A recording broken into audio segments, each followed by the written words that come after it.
Estamos en el segundo bloque. Estamos con el doctor Alcides Nardone, ex jefe del Servicio de Terapia del Dolor y Cuidados Paliativos del Ramos Mejía y actualmente trabajando en terapia del dolor y cuidados paliativos en el Hospital Eva Perón, Intersonal General de Agudos Eva Perón de San Martín. ¿Cómo estás, Alcides? Hola, buenas tardes. Un gusto, un honor tenerte con nosotros en un tema tan difícil como es la terapia del dolor y cuidados paliativos. Bueno, ¿Cómo justamente estás? lo hemos bien y justamente lo que estamos tratando desde hace muchos años es descomplejizarlo, hacerlo fácil, hacerlo que llegue a todo el mundo que se necesita, que lo necesita.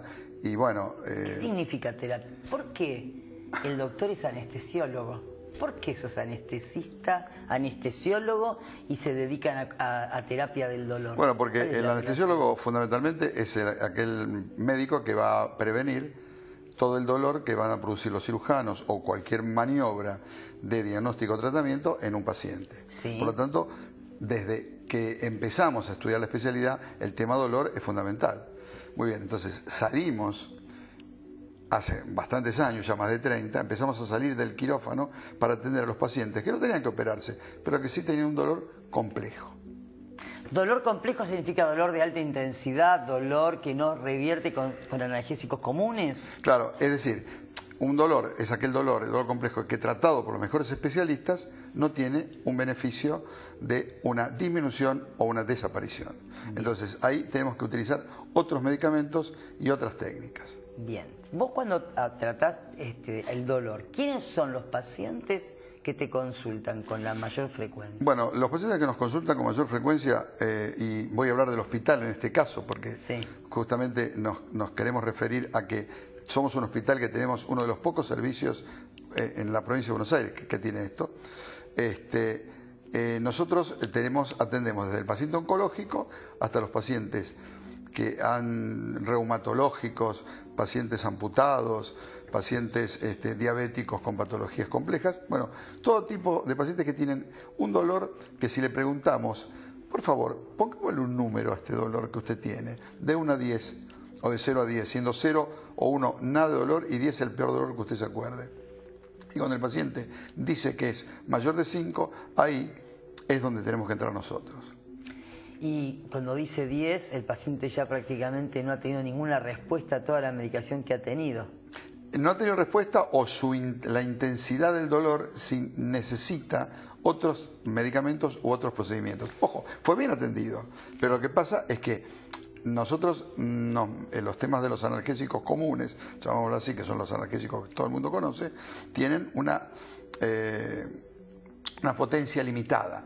Y además, y esto es muy importante que la gente lo sepa, no se pueden tomar continuamente porque estos medicamentos no han sido diseñados para el uso crónico. ¿Por qué? Porque ahí viene el problema. Empiezan a tener los pacientes problemas con su estómago fundamentalmente, y muchas veces, o casi siempre, el largo uso de estos medicamentos produce hemorragia digestiva, por ejemplo. El paciente empieza a vomitar sangre. ¿Por qué? Porque ha erosionado el medicamento en la pared del estómago y bueno, producen estos tipos de cosas. Y entonces, digamos, cuando el paciente consulta y vos me hablás de otro tipo de dolor, lo que me hablabas vos es la escala del dolor, se llama, ¿no Claro, es cierto? La escala del dolor, donde un paciente se ubica en qué intensidad tiene ese dolor. Cuando el dolor no va con las medicaciones habituales que se les da, hay una pregunta muy frecuente en los pacientes. Todos sabemos que le decimos de tomar antiinflamatorios, que siga subiendo la escala del dolor y entonces se le da otros medicamentos más fuertes y llega la palabra morfina. Palabra morfina que se utiliza mucho en el dolor oncológico, pero también se utiliza mucho en la terapia del dolor. Entonces la gente se asusta. Yo te pregunto si me podés contar qué es lo que pasa con la morfina y cuándo se debe usar. La morfina, que es un medicamento casi bíblico, es conocido por el hombre desde la antigüedad, sufrió un reestudio por parte de la Organización Mundial de la Salud en la década del 70 y del 80, y ahora se lo denomina una vieja nueva droga. ¿Qué significa? Que muchas cosas de lo que se creía de la morfina no es cierto y se han descubierto otras muchas cosas que sí son ciertas. Esto hace que, como vos bien dijiste, pueda ser utilizado en todo tipo de paciente, porque la morfina, como otros analgésicos primos de ella, como la metadona, la oxicodona, son todos derivados. Son todos derivados. Pero son aquellos medicamentos que tienen la capacidad de cubrir todo el espectro de dolor, digamos, no dependiendo del nombre de la enfermedad. O sea, no depende del nombre de la enfermedad. No debe relacionarse morfina y cáncer. Nada, de ninguna forma. Uno indica el analgésico de acuerdo al quantum de dolor que tiene el paciente. Bien. Y no por el nombre de la enfermedad que tiene. Ahora bien, en el caso de los pacientes que tienen cáncer, seguramente en algún momento van a necesitar un analgésico potente, un analgésico morfínico o un derivado de la morfina. ¿Por qué? Porque el avance de la enfermedad hace que nuestros receptores de dolor, que los tenemos distribuidos en todo el cuerpo, sean ocupados por sustancias que van a tener que ser, corridas del lugar por el opioide. Entonces, no nos tiene que asustar esto. Nosotros tenemos que adaptarnos, y cuando nosotros los médicos tenemos que adaptarnos a lo que el paciente necesita. El paciente se asusta muchas veces, pero sí, seguro que se va a asustar. Consulta muy porque frecuente, piensen que además se usa cuando el paciente se está por morir. Y no es así. Y no es así exactamente. Al contrario, es un medicamento que usado en el momento preciso es fantástico porque disminuye toda la ansiedad y todo el dolor del paciente, y el paciente puede gastar sus energías no en combatir el dolor, sino en combatir la enfermedad. Correcto. Miren qué importante que es esto, ¿no? Sí, porque aparte corre la situación de angustia y de agobio que produce cualquier dolor, ¿no es cierto? La pregunta habitual es si esto hace que uno sea adicto después, ¿no es cierto? De ninguna forma, porque para que uno se convierta en un adicto se necesitan muchas coincidencias, pero en general el paciente que toma este tipo de medicamentos porque tiene dolor no lo hace porque es un adicto, lo hace porque es un paciente. Recordemos que el adicto toma este tipo de sustancias para cambiar su estado de ánimo. El paciente toma este medicamento para combatir su dolor.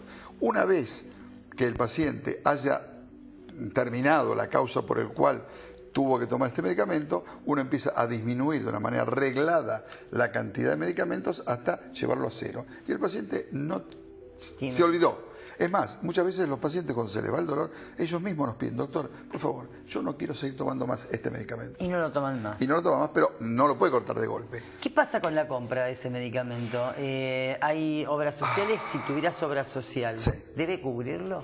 Sí, el PMO está absolutamente reglamentado. Lo que ocurre es que no es tan fácil conseguirlo, porque las farmacias, por reglamentaciones que tienen, digamos, por el robo de este tipo de medicamentos, hacen que haya pocas farmacias donde está disponible este medicamento. Les digo que en provincia prácticamente hay 2 o 3 nada más, y en capital no pasan más de 5 o 6, donde uno puede ir con una receta especial, porque este medicamento se debe comprar con una receta especial que emiten los ministerios de salud pública de cada jurisdicción. Es una receta, en el caso de capital, es una receta verde, que va por triplicado. Es gratuita para el paciente, no para el médico. Es el único caso que el médico tiene que pagar para poder emitir una receta. Exacto. Sí, es una Pero debe tener este medicamento, debe cubrirse como una medicación debe cubrirse al 100%. El paciente oncológico lo recibe al 100%. Bien, esto es importante que lo sepa la gente. Sí, lo tiene que exigir. Y bueno, si no es más, algunas veces lo tiene que exigir por vía judicial, ¿no? Por recurso de amparo. Porque no solamente este medicamento. Es decir, si uno empieza a tomar opioides, debe tomar al mismo tiempo, debe empezar a tomar medicamentos para la constipación, porque son medicamentos que producen que el intestino funcione muy despacito y algunas veces muy lentamente. Entonces, en ese momento hay que tomar laxantes.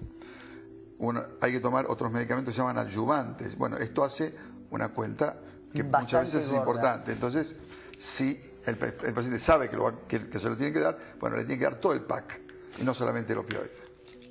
Por último, ¿hay alguien que defienda a estos pacientes cuando no les hacen caso? Bueno, de que tiene que haber cuidados paliativos, entra dentro de lo que se llama programa médico obligatorio, que claro, es el PMO. lo que dijimos recién, sí. Entonces tiene que exigirlo. Tiene que exigirlo en su obra social. Y bueno, vuelvo a decir que en el caso de que no se lo dé la obra social por algún motivo, tiene que pedirlo por medio judicial en los servicios que tienen los poderes judiciales de atención de este tipo de pacientes, por recurso de amparo, ¿no? Bien, o sea que estamos cubiertos por ley, estamos cubiertos por todo lo que tiene que ver con las enfermedades de origen crónicas o terminales, claro, y por ley. Así que esto es importantísimo. Y tampoco hay que tenerle miedo a la morfina, ¿no es cierto? No, y si ustedes quieren, en cada servicio de anestesiología del país, sí, seguramente va a haber un anestesiólogo que maneja el tema dolor y que los va a ayudar, por lo menos a hacer una consulta y los va a orientar. Ya hay, la Asociación de Anestesiología ha formado, por medio de la Fundación Dolor, muchísimos anestesiólogos en tratamiento de dolor y cuidados paliativos, y que por lo tanto, digamos, somos anestesiólogos que estamos dentro del quirófano y también podemos salir fuera del quirófano a atender a los pacientes. Inclusive, muchas veces los vamos a atender a domicilio. Bien. Ha sido, creo que muy claro todo lo que nos contaste, así que se nos terminó el bloque. Bueno, te agradezco enormemente todo lo que nos has contado. Los esperamos los lunes o los miércoles en el consultorio 14 o 15 del Hospital Eva Perón. Y además pueden escribir a excelenciamedica@gmail.com, nos cuentan y nosotros les pasamos la información. Gracias por estar al CIDE y gracias a ustedes. Nos vemos la semana que viene, aquí jueves a las 22 horas. Chao.